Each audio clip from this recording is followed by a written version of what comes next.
사랑하는 성도 여러분, 시간이 왜 이리 빨리 가는지 당황스럽습니다. 2014년을 시작한 지가 정말 지난달 같은데 벌써 한 해를 마무리해야 하는 마지막 시간이 되었고, 이제 2015년을 우리가 준비하고 맞이해야 합니다. 올해 표어가 그리스도의 흔적을 가짜라고 정하고 주님의 십자가를 따라서 나의 십자가를 지고 살면서 그 십자가의 흔적을 가지고 주님 말씀을 따라 살기를 원하면서 이 기도 제목을 정하고 저희들이 1년 동안 살아왔는데, 사랑하는 성도 여러분, 주님을 전하기 위해서 받으신 상처들이 있으십니까? 그 흔적들을 가지고 계십니까? 혹시 그 상처로 인하여 아직도 아프고 아물지 않아서 아프고 불편하고 또 이제 얼추 많이 나서 낫기 전에 가려우신 그런 경지에 이르시지는 않았는지요? 사랑하는 성도 여러분, 주님으로 인하여 생긴 상처는 주님의 사랑과 은혜로 치유함을 반드시 받는다는 것을 믿으시길 주님의 이름으로 축원합니다. 또한 주님 때문에 생긴 상처가 아닐지라도 우리의 주님은 우리가 상처받은 거, 어려워서 힘들어하는 것, 고통당하는 것 주님이 원하지 않으신다는 것이에요. 그것을 빨리 벗고 빨리 치유함을 받고 건강한 모습으로 하나님 아버지의 뜻대로 거룩한 자녀의 모습으로 흠없는 모습으로 이 땅에서 소금의 맛을 내며 빛을 내며 살아가기를 원하신다는 것입니다. 그렇죠? 아멘. 맞습니다. 하나님을 신뢰하고 주님을 의뢰하고 살면 우리는 거룩한 자녀의 모습으로 천천히 흠없는 모습으로 그 주님께서 변화시켜 주십니다. 이 믿음을 갖고 살 때 주님께서 우리의 삶 속에서 역사하시는 것을 경험하게 되는데요, 이것이 하나님께서 창세부터 정하셨다는 것입니다. 에베소서 1장 4절부터 5절의 말씀을 제가 몇 달 동안 제 삶 속에서 저에게 너무나도 힘을 얻게 하고 또 새롭게 그 뜻이 다가와서 더 저의 삶을 풍성하게 한 구절인데, 제가 새벽 기도와 설교를 통해서 여러 번 나누었는데요, 이 말씀은 나누고 또 나누고 또 나누고 또 나눠도 그 부족함이 하나도 없습니다. 왜냐하면 이 말씀 속에는요, 부족하고 흠이 많은 저와 우리들을 사랑하시는 하나님의 그 heart, 그 마음이 잘 담겨 있기 때문입니다. 창사전에 그리스도 안에서 우리를 택하셔서 우리로 그 사랑 안에서 그 앞에 거룩하고 흠이 없게 하시려고 기쁘신 뜻대로 우리를 아들로 딸들로 자녀로 되게 하셨다라는 말씀입니다. 이것을 믿으시면 하나님의 역사를 우리의 삶 속에서 경험하게 되는 것입니다. 제가 봐도 저는요, 부족하고요, 흠이 많습니다. 하나님은 저희와 우리를 사랑하시기 때문에 부족함을 갖고 있음에도 불구하고 그 눈에 콩깍지를 덮어 쓰시고 우리를 거룩하고 흠없게 보시고 또 그렇게 만드시려고 변화시키시려고 예수님을 우리에게 보내주셨고, 그 예수님을 인해서 우리가 그 하나님의 사랑을 경험하게 하셨다는 것입니다. 그 경험으로 우리가 변해진다는 것이에요. 데살로니가전서 2장 13절의 말씀처럼 이러므로 우리가 하나님께 쉬지 않고 감사함은 너희가 우리에게 들은 바 하나님의 말씀을 받을 때 사람의 말로 받지 아니하고 하나님의 말씀으로 받은 것이니 진실로 그러하다. 이 말씀이 또한 너희 믿는 자 속에서 역사하느니라고 하고 있는데, 하나님의 말씀을요, 사람의 말이나 이 문자의 말과 이 책의 말씀으로 받지 아니하고 이것이 나에게 주는 하나님의 말씀이라고 믿는 그 순간에는 우리의 삶, 믿는 자의 삶 속에서 하나님의 역사를 경험한다라고 성경이 선포하고 있다라는 것입니다. 아멘. 그 하나님의 역사를 경험하시기를 주님의 이름으로 축원합니다. 크리스마스를 딱 지나고요, 우리 중고등부가 수련회를 지금 다녀왔습니다. 그런데 이제 수련회를 가려고 이제 저희 아들이 25일부터 막 싸더라고요, 짐을. 근데 걔들이 성경책을 찾는 거예요. 그리고 성경책이 없대요, 세상에. 저희 집처럼 성경책이 많은 집은 없습니다. 제 서재를 열고 들어가면요, 각 벌전별로 한 섹션에 다 차 있는 게 성경인데 애들이 성경이 없다라는 거예요. 제가 그래서 야, 목사 집에 왜 성경이 없냐? 야, 내 서재에 꽂힌 그 성경을 가져가라, 못 찾으면. 근데 아들들이 이렇게 얘기하더라고요.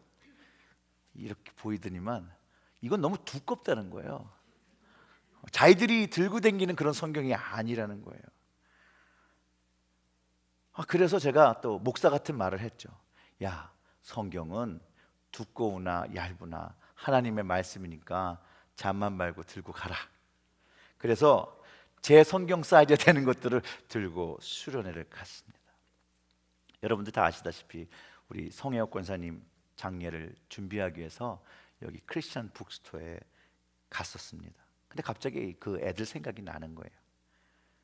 그리고 아이들이 들고 다닐 만한 그 사이즈의 성경을 이제 골랐는데, 딱 고를 때 보니까요, 이렇게 손에 쏙 들어오는 성경책이 있더라고요.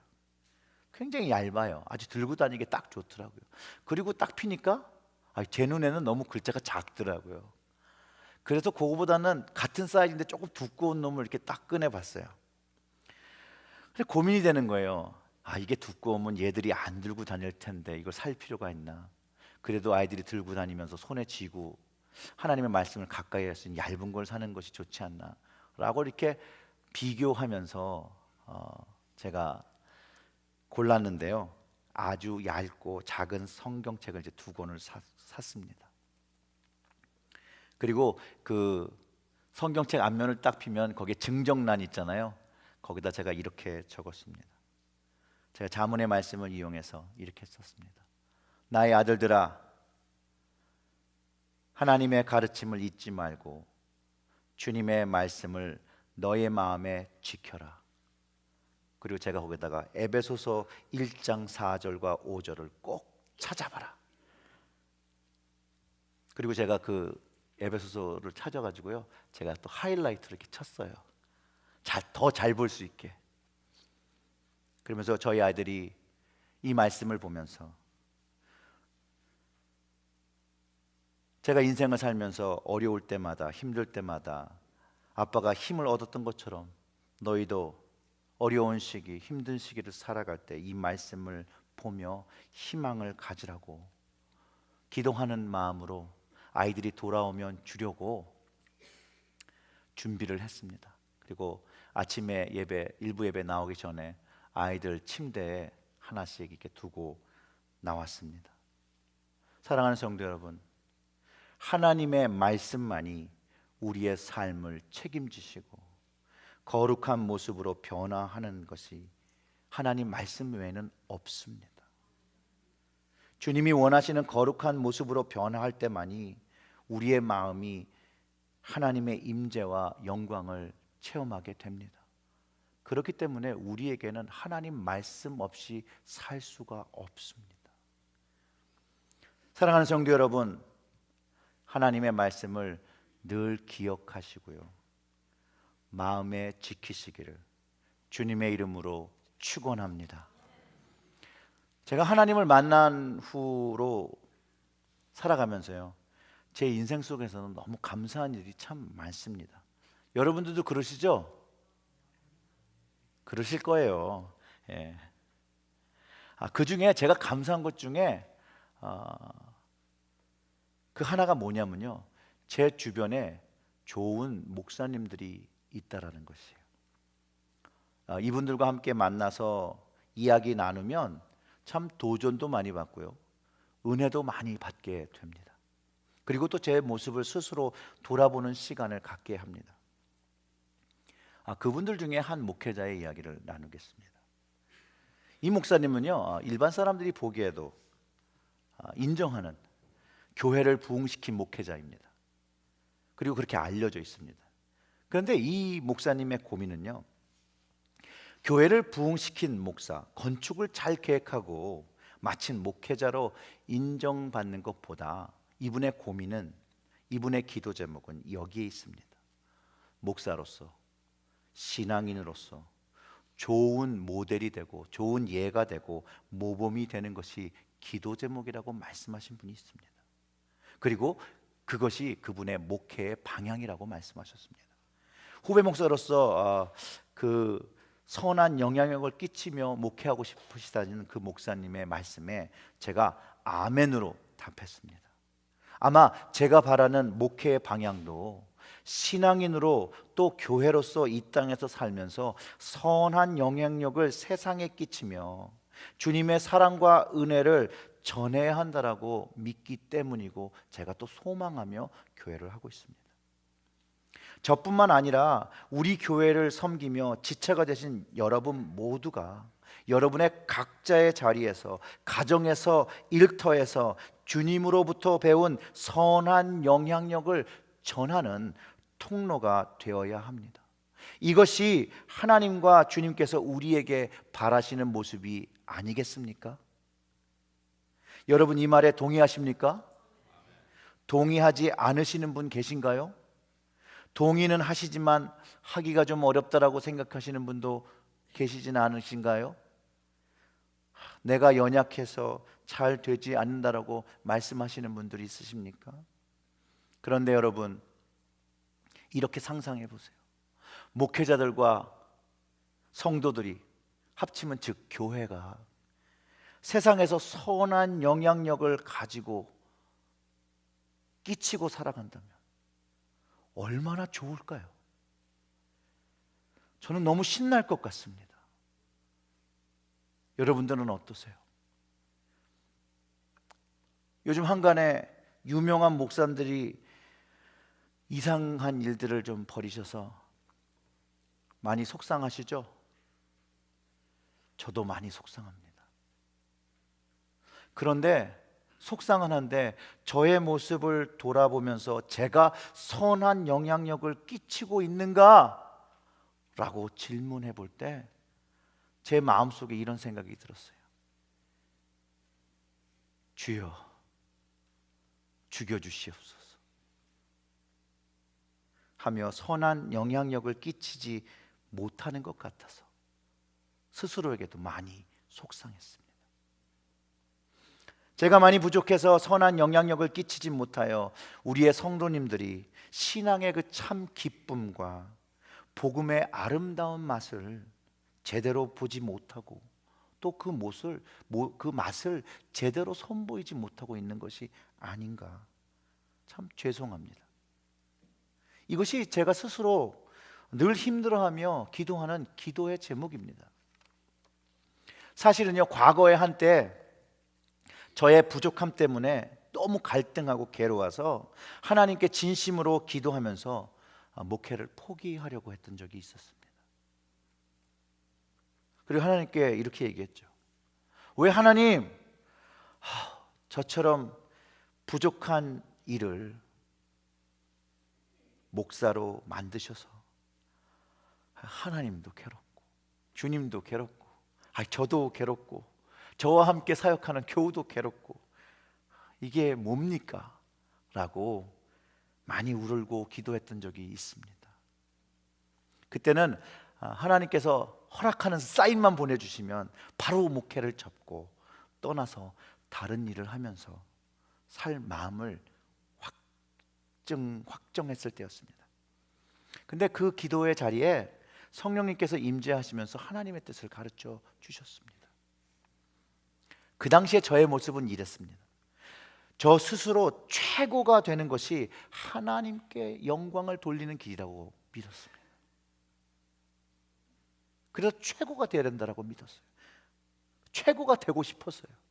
아마 청소년기의 그 열등감인지는 잘 모르겠지만 뭘 해도 잘해야 된다는 그 강박관념이 있었습니다. 그런데 최고가 되어서 하나님께 영광을 돌리고 싶은데 그게 잘 안 되는 거예요. 마음대로 안 되는 거예요. 그런데 무조건 최고가 되려는 시도는 오늘 말씀 속에서 우리가 읽은 신하와 끝없는 족보와 장로의 유전을 더 견고하게 세우려는 시도에 지나지 않는다는 것을 깨닫게 되었다는 것입니다. 바울이 디모데를 에베소에 머물게 하면서 하나님의 경륜, 하나님의 뜻을 가르치게 하신 것처럼 하나님이 저를 목회자로 부르시고 교회를 맡기셨는데 하나님의 경륜, 뜻을 이루려고 한 것보다는 제 스스로 신안을 만들고 끝없는 족보와 목사의 유전과 장로의 유전과 사람이 세워 자랑하려는 것들을 세우려고 했다는 것입니다. 하나님 앞에 최고가 되고 하나님께 인정받기보다는 저의 마음속 그 깊은 곳에서 사람들이 생각하며 최고가 되며 나를 인정하는 것에 더 바라는 모습이 있었다는 것이에요.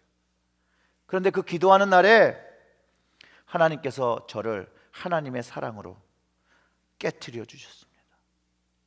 얼마나 감사했는지 모르겠습니다. 또 얼마나 많이 울었는지 모릅니다. 하나님께서 최고가 되기를 원하지 않으시고 최선을 다하는 충성을 원하신다라고 저에게 가르쳐 주셨습니다. 이런 느낌으로 말씀하셨어요. 야, 아들아, 내가 언제 너에게 최고가 되라고 했니? 나는 내가 나에게 최선을 다하는 충성된 종이 되기를 원한다 라고 말씀하시면서 제 마음에 각인해 주셨습니다. 사랑하는 성도 여러분, 저는 저와 우리 모두가 세상의 이름을 떨치는 최고의 교회가 되는 것을 원치 않습니다. 저의 기도 제목은요, 우리 모두가 최선을 다하여 하나님만을 사랑하는 충성된 교회가 되기를 소망하고요, 그것을 위해서 기도합니다. 이 충성된 교회가 되기 위해서 우리가 해야 될 필요한 것은요, 이름을 떨치려는 신화를 만들려는 마음을 먼저 내려놓아야 합니다. 비워야 합니다. 그리고 과거로부터 이루어 만든 전통과 족보를 없애고 이제 하나님과 주님께서 만드시는 새로운 전통과 족보, 생명의 책에 잃어버린 영혼들을 구원하여 그 이름을 적게 하는 그 전통과 족보를 만들어야 합니다. 이 땅의 수많은 교회들이요, 신화와 끝없는 족보의 싸움에, 목사의 장로의 유전의 싸움에 부서지고 깨어지고 있었고 또 깨어지고 있습니다. 교회가 진실로 쫓아야 하는 것이 주님이 명령하신 사랑인데도 불구하고 그 사랑을 가지고 교회를 세우고 운영하는 것보다 자기 중심의 생각과 사랑을 가지고 교회는 이래야 된다, 저래야 된다 말하면서 믿음 안에 있는 하나님의 경륜, 그 뜻을 이룸보다 외려 변론과 싸움을 만들고 있는 것을 우리가 알고 우리가 경험을 했다는 것입니다. 성경을 말할지라도, 사랑을 말할지라도, 은혜를 말할지라도 그것이 자기를 나타내고 자기를 세우려는 시도에서 또 좋은 신앙인인 것으로 인정받기 위하여 하는 것이라면 무슨 말을 할지라도 그 입술은 결국 변론과 싸움, 불편함을 만들게 된다라고 오늘 성경이 가르쳐주고 있습니다. 이런 일을 방지하고 해결하고 하나님의 경륜을 이룰 수 있는 방법은 오늘 본문에서 사랑이라고 가르쳐주고 있습니다. 그 5절의 말씀이 이렇습니다.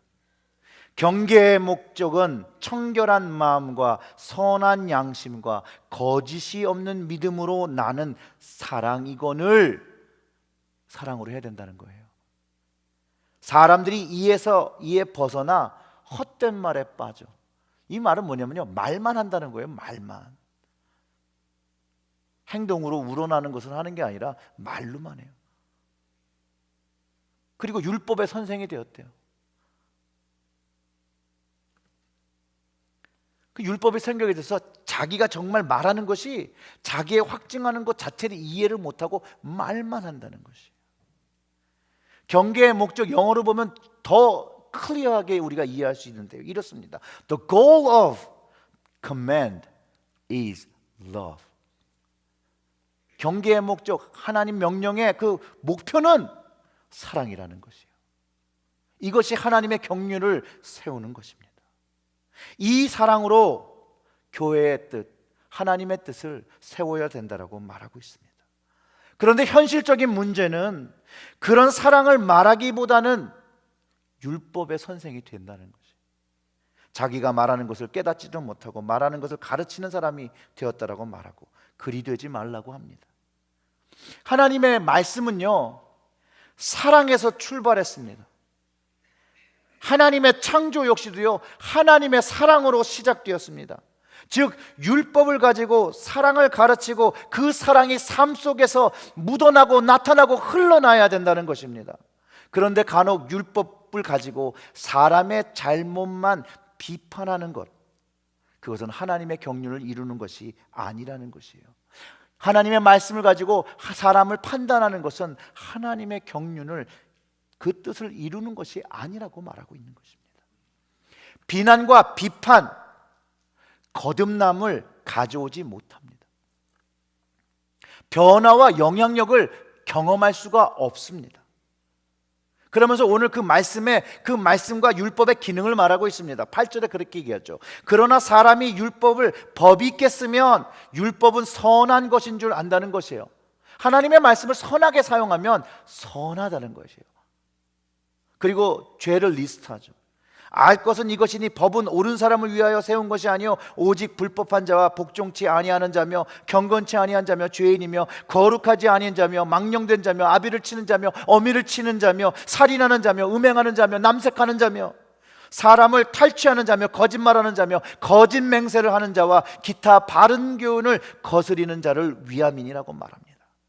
율법을 법 있게 쓰면 율법이 선하다고 하죠. 율법은 죄를 드러내는 기능을 가지고 있습니다. 율법 말씀으로 무엇이 죄가 있는지를 깨닫게 하는 그 이유는요, 정죄하기 위하고 판단하기 위하고 비판하기 위해서 있는 것이 아니라는 것을 기억해야 합니다. 성경과 율법이 우리로 하여금 죄를 깨닫게 하는 이유는 그 죄를 깨달아서 그 죄와 내가 가지고 있는 죄와 죄악을 해결해 줄 수 있는 분이 오직 하나님과 예수님 밖에 없다는 것을 깨닫고 하나님께로 돌아오라는 목적을 갖고 있다는 것입니다. 그런데 하나님 율법에 비춰서, 말씀에 비추어서 죄 없이 떳떳한 사람은 한 사람도 없습니다. 성경 역시 모든 사람들이 죄를 범하였음에 하나님의 영광에 이르지 못한다라고 말합니다. 그게 로마서 3장 23절과 24절의 말씀이죠. 모든 사람이 죄를 범하였음에 하나님의 영광에 이르지 못하더니, 24절이 근데 이래요. 그리스도 예수 안에 있는 구속으로 말미암아 하나님의 은혜로 값없이 의롭다 하심을 얻는 자가 되었느니라. 9절과 10절에서 말한 사람들만 죄인이 아니고요. 그러한 죄인도 하나님의 은혜로 용서받고 하나님께 거룩하고 흠없는 하나님의 아들과 딸들이 된다는 것을 성경은 분명히 얘기하고 있다는 것입니다. 주님의 사랑만으로 하나님의 경륜, 그 뜻을 이룰 수 있음을 깨닫는다는 것이죠. 그리고 오늘 본문의 그 핵심 요절이에요. 경계의 목적은 청결한 마음과 선한 양심과 거짓 없는 믿음으로 나는 사랑인 거늘 란 말씀이 그 말씀으로 하나님의 뜻을 이루어 교회가 세상 속에서 영향력을 가질 수 있다는 것을 우리에게 가르쳐주고 있다는 것이에요. 즉 청결한 마음, 그 마음에서 나는 사랑이 우리 안에서 나타나면 하나님의 경륜이 교회를 통하여 우리의 가정 속에서, 우리의 세상 속에서 나타난다는 것이에요. 그런데 그 청결한 마음이라는 것이 무슨 마음입니까? 어떤 마음입니까? 어떻게 우리의 마음이 청결해질 수 있겠습니까? 방법은 무엇입니까? 저는 하나님께서 청결하다고 말씀하시는 것, 그것은 회개한 마음이라고 저는 확신합니다. 사도행전에서 베드로가 고넬료의 집으로 초대받기 전에 하나님이 주시는 환상을 보게 됩니다. 그 환상 속에서는요, 하나님께서 뭔가를 먹으라고 하는데 베드로가 하나님, 제가 평생을 살면서 그렇게 부정한 것을 먹지 않았습니다. 저에게 왜 이런 부정한 것을 먹으라고 하십니까? 그러니까 하나님이 또 한 번 말씀하세요. 아닙니다 하나님, 저는 이런 부정한 것을 먹어서는 안 됩니다.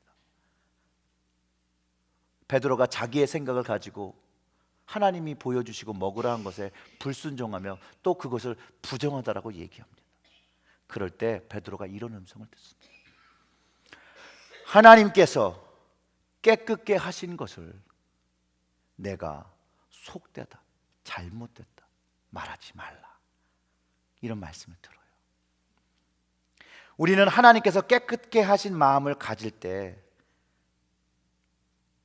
우리는 청결한 마음을 갖게 됩니다. 그리고 그 사랑이, 허다한 허물을 덮은 사랑이 우리의 마음 속에서, 우리의 삶 속에서 경험되어지게 됩니다. 근데 이 사랑이요, 마음 속에서만 머무는 사랑이 아니라는 것이에요. 이제 그 마음 속을 떠나 우리의 삶 속에서 용납의 사랑, 허용의 사랑을 이제 실천하게 된다는 것이에요. 그리고 이 청결한 사랑, 그 마음을 경험한 사람은 사람이 하는 사랑, 그런 사랑을 하는 것이 아니라요, 하나님의 주신 사랑으로 사랑을 표현하기 때문에 하나님의 경륜, 그 뜻이 세상에서 나타나게 한다는 것이. 사랑하는 성도 여러분, 주님의 보혈이 우리의 죄를 깨끗게 하셔서 청결한 마음을 만들어 주신 그 사랑을 경험하셨습니까? 그 사랑을 여러분이 이제 여러분의 삶, 그 마음으로부터 흘려내보내서 세상에 내보내셔서 그 사랑으로 이 각박하고 어렵고 힘든 세상을 촉촉히 적시기를 주님의 이름으로 축원합니다. 또 우리가 가져야 될 사랑은 선한 양심에서 나는 사랑이라고 말합니다. 이 사랑은요, 어떤 사랑을 말하는 것일까요? 양심은 영어로 conscience라고 합니다. 우리 마음속에 들리는 그 세미한 음성이 있다는 거예요. 이 세미한 음성은요, 우리가 무엇인가 잘못하고 있을 때 우리에게 그건 잘못됐어 이렇게 가르쳐주는, 그 선한 양심으로 나는 사랑을 해야 된다는 것이에요. 예를 들면 이렇다는 것이에요. 우리가 TV를 보다가 굶주려 죽는 아이들을 보며 마음에 긍휼함을 가집니다. 그러면서 갑자기 내 스스로를 바라보겠죠. 내가 이렇게 살면 안 되는데, 뭔가 좀 선한 일을 하면서 살아야 되는데, 뭔가를 해야 되는데 라고 말하면서 현재 삶의 방식이 뭔가 잘못됐다고 가르쳐주는 것이 바로 우리가 가진 선한 양심입니다. 또 거짓말을 하고 잘못된 결정을 할 때 우리 마음속에 안 돼, 그러면 이러면 안 될 것 같은데 라고 잘못된 것들을 가르쳐주는 것이 선한 양심인데, 이 선한 양심으로 다른 사람에게 사랑이 나타난다는 것이에요. 이 선한 양심을 따르면 그게 사랑이 된다는 것이에요. 그리고 이 선한 양심으로 우리가 사랑을 하며 또 살아가야 된다는 것을 가르쳐주고 있습니다. 양심을 거스리고 살면 안 된다는 이야기를 하는 것이죠. 하나님이 이미 우리 마음속 안에 넣어두신 거라는 거예요. 그것을 따라 살으라는 것이에요. 그래서 오늘 성경이 가르쳐주고 있습니다. 그 선한 양심으로 나는 사랑을 하면요, 하나님의 경륜이 이루어진대요. 하나님의 뜻이 이 땅에 이루어진다는 거예요. 그럼 사람은 그거를 빛과 같이 소금같이 느낀다라는 것이에요. 사랑하는 성도 여러분, 여러분의 선한 양심이요, 사랑해야 한다고 할 때, 나누어야 한다고 할 때, 봉사해야 한다고 할 때, 섬겨야 한다고 말할 때 순종해서 하나님과 주님의 사랑이 이 땅 위에 나타나게 하시기를 주님의 이름으로 축원합니다. 이 마지막 사랑은요, 이제 거짓 없는 믿음에서 나는 사랑입니다. 오늘 설교 제목을 여기서 만들었습니다. 믿음에서 나는 사랑. 요것만 딱 잘라놓으면 참 좋은 말인데, 성경에서 여기에 믿음은 거짓이 없는 믿음에서 나는 사랑입니다. 즉 반대로 얘기하면 진실한 믿음에서 나는 사랑을 우리가 할 때 하나님의 경륜이 이 땅에서 영향력을 가진다라고 말하는 것입니다. 이 사랑을 하고 사는 것이 교회가 해야 할 주님이 맡기신 일이며 영광의 복음을 쫓는 것이라고 11절에서 이렇게 말하죠. 이 교훈을 내게 맡기신 바 복되신 하나님의 영광의 복음을 쫓는 것이라고 말합니다. 이 거짓 없는 믿음은요, 뭐냐면 가감하지 않은 믿음이에요. 꾸미지 않은 믿음이에요. 조금 전에도 나누었듯이 우리 모두가, 모든 사람이 하나님 앞에 범죄했다는 거예요. 죄인이라는 것이에요. 죄인인데 자꾸 의인처럼 살면 안 된다는 거예요. 죄인이기 때문이에요. 여러분도 죄인이고 저도 죄인입니다. 단지 그냥 하나님께서 예수님의 십자가의 공로로 깨끗게 하셨다니 속하다고 얘기하지 않는다는 거예요. 잘못됐다고 얘기하지 않는 것이에요. 하나님 앞에 저와 우리 모두는요, 흠도 엄청 많고 그렇게 거룩하지도 못합니다. 그런 죄인들인데 하나님께서, 이건 전적으로 강권적으로 하나님께서 우리를 사랑하셔서 흠 있는데 흠 없다고 말씀하시고, 거룩하지 못한데 거룩하다고 말씀하시고, 귀한 자녀라고 받아주신다는 것이에요. 이 하나님의 놀라운 사랑을 예수님을 통해서 우리가 경험했다는 것을 여러분들은 고백하십니까? 그것에 대해 감사하십니까? 이것을 경험하면 주님으로 인해서 우리가 낮아지게 되는 거예요. 겸손해지는 것이에요. 사랑하는 성도 여러분, 우리가 스스로 겸비하여 겸손히 낮출 때 우리의 주님과 하나님이 높아지시는 것을 깨달으시기를 주님의 이름으로 축원합니다. 내가 죄인됨을 고백할 때 나의 죄를 사하신 주님이 높아지시고 하나님께서 나타나시고 주님께서 나타나시는 것을 경험하게 되는 것입니다. 이전에 친하지 않았던 선배 목사님이신데 요즘 저를 너무 많이 좋아해 주시고 믿어주시는 선배 목사님이 계십니다.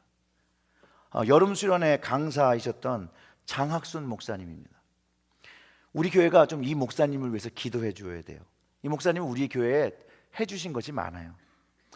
이분이 어떤 데서 일하시냐면요, 한인 목회 부흥과 발전을 위해서 목회 강화위원회를 섬기시는, 거기에 총무라는 직책을 맡고 있는데요, 그냥 보통 연회의 감리사급이라고 보시면 됩니다. 목회 강화위원회에서 이제 성장하는 교회에 더 성장하라고, 잘 성장하라고 펀드를 지원하신 그런 일이 있었는데, 이 목사님을 통해서 저희 교회가 2015년에 5만 불을 지원받기로 했습니다. 2만 5천 불을 먼저 우리가 지금 수령했고요, 2015년 안에 나머지 그 반을 지원받게 됩니다. 목사님의 사역을 위해서 기도해 주시기를 좀 부탁드리고요. 아무튼 이 목사님께서 페이스북에서 제 생일을 축하하시면서 코멘트를 해주셨는데, 정말로 웃자고 하신 말씀이고 저를 좋아해 주셔서 하신 말씀이지만, 제가 그 써놓으신 말을 보고 몸둘 바를 모르겠고 정말 곰곰이 생각하다가 제가 회개했습니다. 목사님이 이렇게 쓰셨어요. 생일 축하합니다. 예수님을 닮았다고 생각했는데 생일도 가깝군요. 그리고 이렇게 미소 표시를 이렇게 꽝 찍어 놓으셨더라고요. 천부당 만부당한 말입니다. 예수님을 닮긴요. 저는 주님 앞에 죄가 많은 사람입니다. 그럼에도 불구하고 예수님이 늘 사랑하셔서 은혜 주셔서 그냥 감사하며 살아갈 뿐입니다. 그런데도 불구하고 가끔 주제 파악을 못하고요, 죄인인 것을 잠깐 잊어버리고 은혜를 잊어버리고 살 때가 있다라는 것이에요. 거짓 믿음으로 살 때가 있다라는 것이에요. 목사인 척하고 살아갈 때가 있다라는 것이에요. 근데 신기한 건요, 그때 그 순간 제가 돌아보면 그때는 사랑이 별로 없어요. 아마도 주님을 내 마음으로 진정으로 모시지 못하고 그분의 뜻에 순종하고 살지 않았기 때문이라고 저는 생각합니다. 사랑하는 성도 여러분, 끊임없이 우리를 사랑하시고 그 사랑이 창세 전부터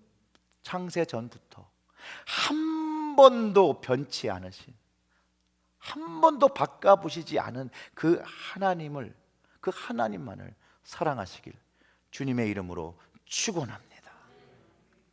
또 그것을 가능케 하신 주님의 희생과 용서를 날마다 기억하면서 하나님의 뜻과 경륜, 오직 우리가 청결한 마음과 선한 양심과 거짓이 없는 믿음으로 나는 그 사랑을 주님을 위해서 주님과 함께 우리의 삶 속에서 실천할 때 우리 가슴 속에서 깊이 깨닫고 주님이 동행하시며 주님이 공급하시는 사랑과 은혜로 늘 행복과 기쁨과 감사를 누리시면서 2014년 한 해를 마무리하시고 이 동일한 사랑과 은혜와 감사를 가지시고 2015년을 준비하시고 맞으시고 또 2015년에 이 하나님의 사랑을 깊게 경험하면서 더욱 깊어지시기를 주님의 이름으로 축원합니다. 기도하겠습니다.